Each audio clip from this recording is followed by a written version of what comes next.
Ang Gilingang Bato ni Edgardo M. Reyes. May kahulugan sa buhay ang gilingang bato ng kanyang ina. Walang nakakaalam kung gaano nakatanda ang gilingang bato. Ito'y nagisna na naming magkakapatid. Ayon kay ina, ito'y minana niya kay Impo, na minana rin naman daw ni Impo sa sariling ina nito. Sa likod niyan ay wala nang makapaglahad sa kasaysayan ng gilingang bato, maliban sa sabi-sabi na ang kalahian daw ni ina ay na magpuputo. Ang ina raw ni Impo ay isang mahusay na magsusuman na kilala sa buong San Fermin, na dinarayo maging ng mga karatig bayan na nagnanais magregalo o maghanda ng espesyal na suman sa kapistahan, kasalan at iba pang okasyon na may handaan. Si Impo ay naging kabalitaan daw naman sa kanyang bibingkang sapin-sapin. At kung ang pagpuputo ay likas sa talinong namamana, si ina ang tanging nakamana niyon pagkat sa kanilang magkakapatid, 3 lalaki at 4 na babae, siya lamang ang lumabas na magpuputo. Sa mga sul-ngasol na hilatsa ng gilingang bato, ang pinag-ukitang batong buhay ay maaaring sintandanang ng panahon. Ngunit ang mismong gilingan ay hindi kapapansinan ng kalumaan, maliban sa tatangnang mulawin na kuminis na at nagkabaywang sa kaiikot ng sari-saring kamay. Hindi ko alam kung gaano kahusay na magpuputo si ina. Sa lasa ko, ang kanyang lutong mga kakanin na bihira kong tikman ay wala namang katangi-tanging sarap. Ngunit maaring dahil ako'y sawa na. Nawawala ng lasa ang pinakamasarap mang pagkain kapag araw-araw ay nakahain iyon sa iyo. Ngunit maaring masarap ngang magkakanin si ina, pagkat siya, tulad ni Impo, ay naging kabalitaan din sa pagpuputo. Ang pagkakanin ni ina, kumbaga man, ay hindi siyang sandigan ng aming kabuhayan nung nabubuhay pa si ama na isang panday. Kumbagay na nakatutulong lamang si ina. Ngunit, biglang-bigla ang pagkamatay ni ama. Nakaramdam ng paninikid na pananakit sa puson at pamamanhid sa paligid ng pigi, at inakalang iyon ay kung ano lamang natitigil din ng kusa.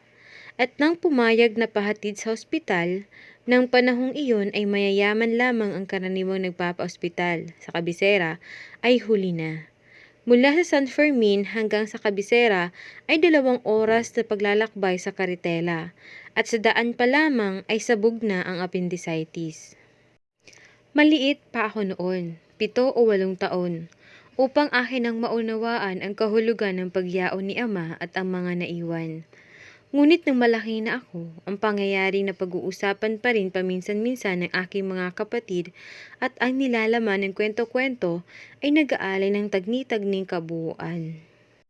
2 beses lamang daw umiyak si ina, sa aktwal na sandali ng pagkamatay ni ama at ng bangkay nang ibinababas na sa hukay.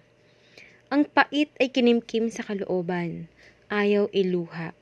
At sa libing pa lamang ay usap-usapan na ng mga tao kung paano kami mabubuhay ngayon wala na si ama.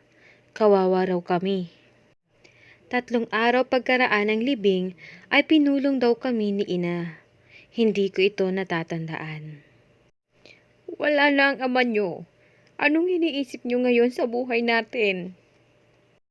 Isa man daw sa amin ay walang umimik. Si kuya, na panganay sa amin at mga 17 taong gulang noon, si ate, si Diko, si Ditse, saka ako na bunso. Mabubuhay tayo. Pero kikilos tayong lahat. Sabi raw ni ina. Dati, si ina ay nagpuputo lamang kapag may pagawa sa kanya. Ngunit ngayong wala na kaming ibang pagkukunan ay hindi na maaaring iyong umasa na lamang kami sa dating ng order. Kailangang magputo kami at magtinda araw-araw. Naging abala ang gilingang bato mula noon. Gumigiling kaming lahat, palit-palitan. Sa umaga, ang malagkit ay nakababad na. Sa hapon ang simula ng paggiling na inaabot ng katamtaman lalim ng gabi. Hindi madaling gilingin ang 3-4 na palangganang galapong. Bukod sa mga tanging paggawa, si ate at si kuya ay nagtulong sa isang pwesto ng bibingka at puto bumbong sa kanto. Si Ditse ay nakapwesto sa palengke tuwing umaga. Sa hapon ay lumilibot. Sunong ang bilao ng sumang malagkit at suman sa lihiya. Si Diko, na ang karaniwang tinday butse at palitaw, ay nakababad naman sa palaruan ng pool sa bayan. Ngunit tuwing Sabado at Linggo ay nakapwesto sa harap ng sabungan. At maging ako, sa edad kong iyon, ay nagtitinda rin. Naglalako ng gunggorya, bagamat hindi ako lumalayo ng malayo. Natatandaan ko na minsan ay napaaway ako sa aking paglalako ng gunggorya. 2 bata ang nakisabay sa lakad ko. At tuwing itatawag ko ang aking tinda ay ginagagad ako. Nakipagbabag ako dahil doon. Umuwi ako ng umangalngal. Dumurugo ang bibig. May kalmot sa leeg at sa pisngi. Nagsumbong ako kay ina, ngunit ako ang kanyang sinisi. Hindi ko raw dapat pinansin ang panunukso, at lalong hindi raw nararapat na makipagbasag ulo ako ng dahil lamang doon. Pinadapa niya ako, 3 sunod na pinalo ng patpat. Di mo dapat ikinahihiyang maghanap buhay. Ayoko nang ikinahiya ng sino man sa inyo ang hanap buhay natin. Pinaghihirapan natin to. Ang sabi ni ina. Inulit niya ang pangaral na ito sa aking mga kapatid kinagabihan. Ngunit, ang higit daw na pinag-uukulan niyon ay si kuya, na di umano, sapagkat binata na, ay malimit pagparamdam kay ate ng pagkahiya sa pagbibingkahan at puto bumbungan. Hindi naman sa paglapastangan sa alaala ni ama. Magaan-gaan ang naging pamumuhay namin kaysa noong siya'y buhay. Ang aming bahay na pawid at kawayan ay naging tabla at yero. Sa gabi, ang kabuuan ng mga entrega ng pinagbilhan ay tinutuos ni ina. Ang tubo ay inihihiwalay sa puhunan, itinatabi. Matrabaho ang pagkakanin, mula sa pangunguha ng mga dahon ng saging hanggang sa pagtitinda ng luto ng mga kakanin ay samot-samo na paghahanda at gawain. Ngunit sa kabila ng mga kaabalahan ay naisisingit namin ang pag-aaral, maliban lamang kay Diche, na sapagkat may kapurulan ng ulo sa eskwela ay tumigil pagkaraang makapasa ng pasang-awa sa 5 grado. Nauna si kuya na magkolehiyo sa Maynila sapagkat nooy wala pang kolehiyo sa lalawigan. Sumunod si ate, sumunod si Diko.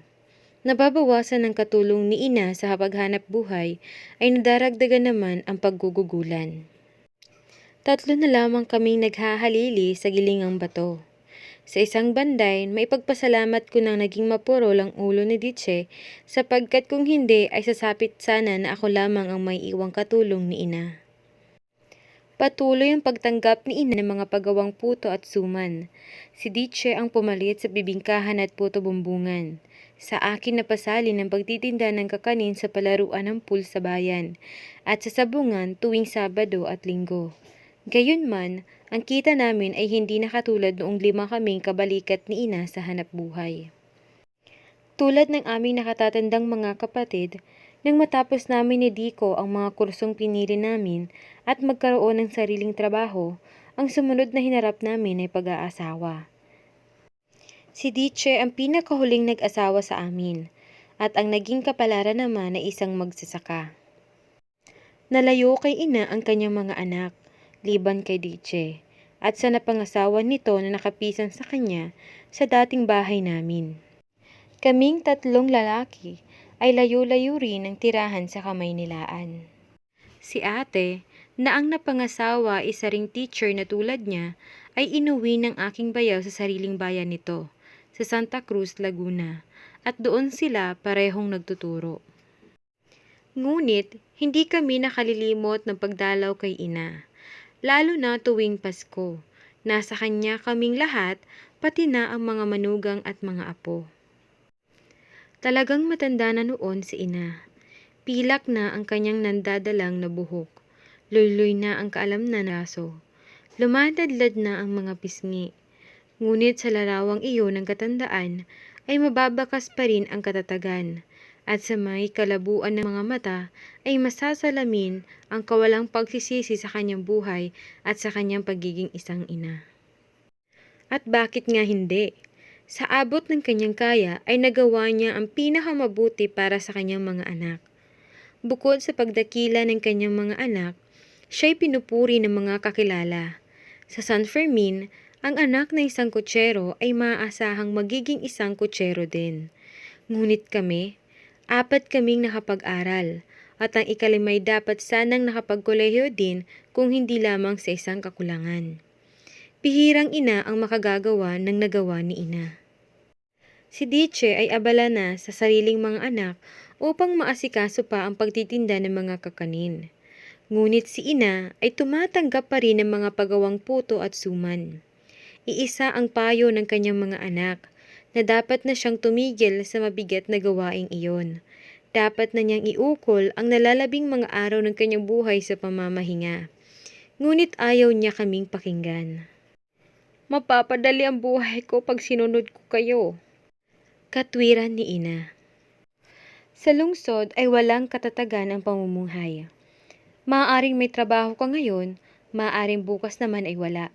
Darating sa iyo ang sari-saring di mo inaasahang mga kagipitan. Umabot ito kay kuya, sa akin, at lalo na kay Diko na ang tinapos lamang ay kursong vocational na radio TV technician. At sa kagipitan, ang takbuhan ni kuya at Diko ay si ina. Sa pananalita ni kuya at ni Diko, ang kinukuha ng pera ay hiram. Ngunit sa pagbabayaran ay hindi naman tinatanggap ni ina. Hamon na, mahirap yung kayo'y pagkapusin. Nasa Manila kayo at wala kayong malalapitan. Ngunit ako, sa kagipitan, ay sa mga kaibigan lumalapit. Anhin ko mang wariin ay hindi ko kayang dibdibin na hingya ng pera sa forma ng hiram si ina. Na tuwing maaalala ko ay sa kalagayang matanda na at mahina na ay pumipihit pa rin ng gilingang bato. Ang totoo, ni minsan mula nang ako'y magkapamilya ay hindi ko pinahalata sa kanya na ako'y kinakapos sa pera. Sa pagdalaw ko sa kanya ay mangyari pa na ako'y may pasalubong na ang ibinili ay maaaring inutang ko lamang. At gayon din, sa aking pagpapaalam ay may iaabot ako sa kanya na 10 o 2 piso na maaari ring inutang ko lamang. Kahit anong pilit naman ang gawin ko, ay hindi niya iyon tatanggapin. Kapag umuwi ang isang anak niya at sa pagpapaalam ay walang iniaabot na pera, ang hinala agad niya ay gipit ang anak niyang ito. At kaya umuwi ay may kailangan. Nahihiya nga lamang magsalita. Dudukot siya ng pera sa kanyang bolsikot at ipipilit iyon sa anak. At kung ibig ng anak na magdamdam at magtampo ang ina, ang kailangan lamang na gawin ay tanggihan ang perang ibinibigay. Kaya't ako, sa pagdalaw ko, upang hindi hinalain ni ina na ako'y hikahos at upang hindi ako alukin ng pera sa ayaw ko at sa ibig ay kailangan kunin ko, ay nangungutang ako sa kaibigan kung ako'y walang pera upang maiabot ako sa kanya sa aking pagpaalam. Hindi niya tatanggapin iyon, alam ko. Ngunit hindi na lamang niya ako sa pilitang bibigyan ng pera pagkat sa akala niya ay maluwag ako na siyang kahulugan ng aking pagbibigay. At isa pa ay ayokong isa pa ako sa kanyang mga anak na iniintindi niya. Ibig ko na kapag naaalala niya ako at ang aking pamilya, ang naisip niya ay patag ang aming lagay. Minsan, sa pag-uwi ko, ay dinatnan ko si ina sa akto ng paggiling. Bago ko inagaw sa kanya ang trabaho, ay ilang sandali munang minasdan ko siya sa pagkakaupo. Makupad na at hirap ang kanyang mga kilos. May kinig na ang kanyang mga kamay sa pagsusubo ng binabad na malagkit. Mabagal na ang ikot ng pag-ibabaw sa taklob ng gilingang bato. Pasaglit-saglit ay tumitigil siya, naghahabol ng hininga. Wala na ang kanyang dating lakas, sigla at liksi. Ngunit, ang pinagtatakhan ko ay kung paano ang tuyot ng bisig na iyon ay nakakaya pang makapihit ng gayong bigat. Sa bawat tulak at sa bawat kabig ay lalong nanlalalim ang kanyang malalalim ng balagat. Ang nag-usling mga ugat sa kanyang braso ay wari nagsisipagbantag mag-igkasan. Natuon ang tingin ko sa kanyang kamay. Kuluntoy, butuhan. Si ina ay anino na lamang ng kanyang dating sarili. Ngunit ang gilingang bato ay iyon pa rin. Sa gilingang bato ay nabanaag ko ang panahon. Sa lantang kamay ni ina ay nakita ko ang mga huling sandali ng pagkikihamok ng tao sa panahon. Ang tao ay dumarating at yumayao. Ang panahon ay nananatili. Si ina ay tao, ang gilingang bato ay panahon. Inagaw ko ang gilingan. Ayaw niyang ibigay iyon. Sa pagpipilitan namin ay napahawak siya sa kamay ko. Naramdaman ng aking kamao ang ligaslas ng kanyang makapal at nagkakalyong palad. Nakadama ako ng di maunawa ang panliliit at pagkahiya. Bumitiw siya sa tatangnan. Mahihirapan ka. Sabi ni ina.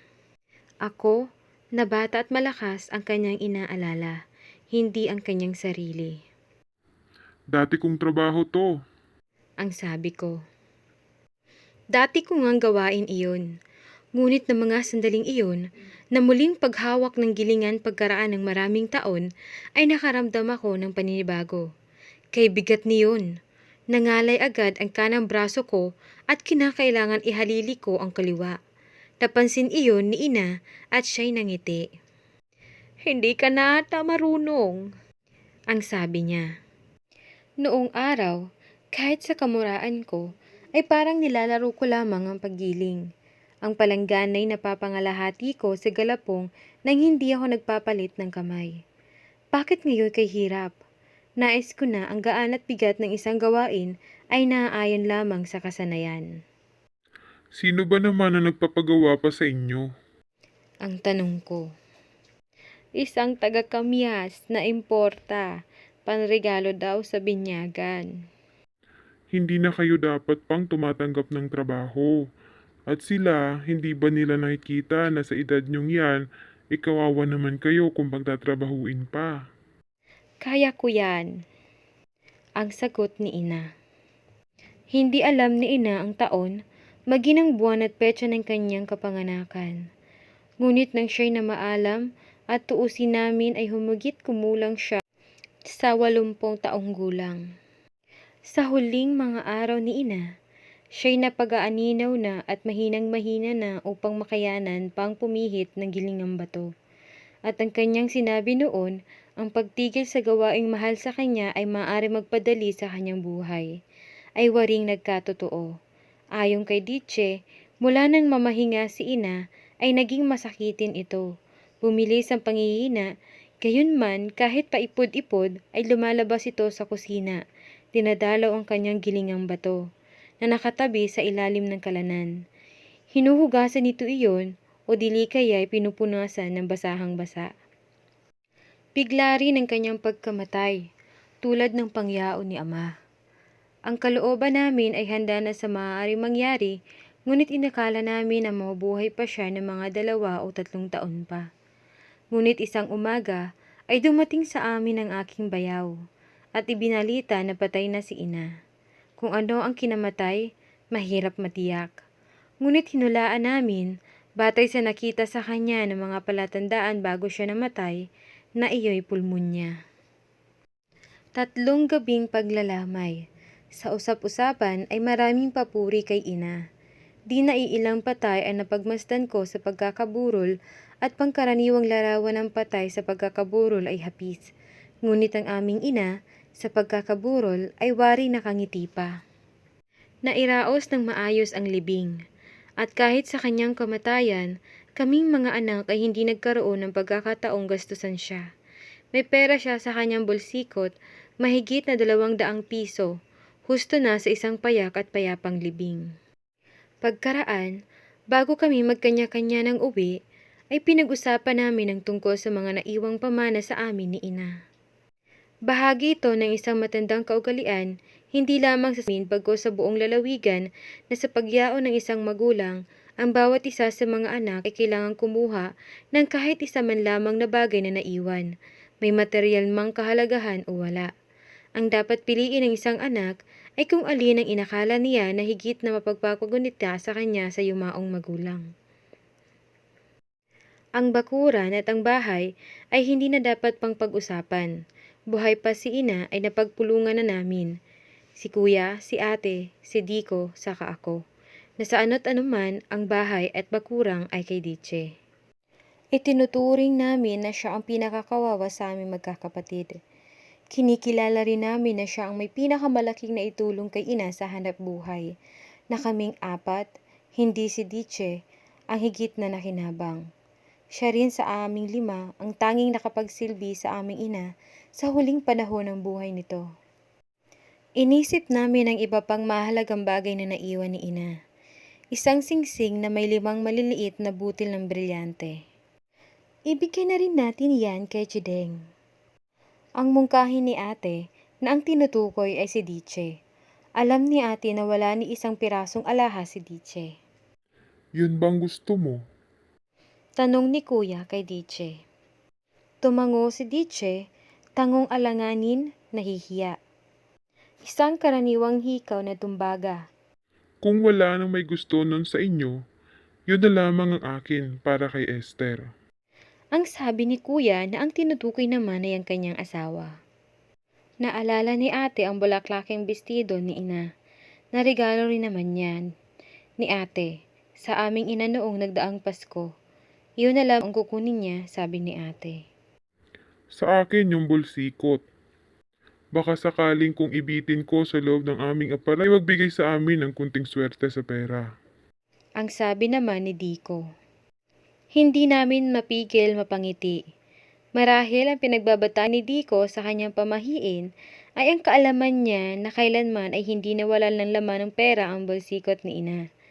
Iyoyari sa sinauna, antigong seda, tahing kamay, at kung hindi ako nagkakamali ay matanda pa sa akin. Binalingan ako ni kuya. Ikaw, Sinabi ko na ang nakakwadro, ipinintang larawan ng aming mga magulang sa bihis pangkasal. Lahat sila'y nanganga, natigilan. Nahiwatigan ko ang panghihinayang nila na walang nakaalala sa kanila sa larawang iyon. oh, maayos na? Pagkunway tanong ni kuya. Nagtanguan kami. Pagkaraay, kanya-kanya ng pagpapaalam sa mga may iwan. Dala ang kanya-kanyang inaring pinakamahalagang alaala ng yumaong magulang.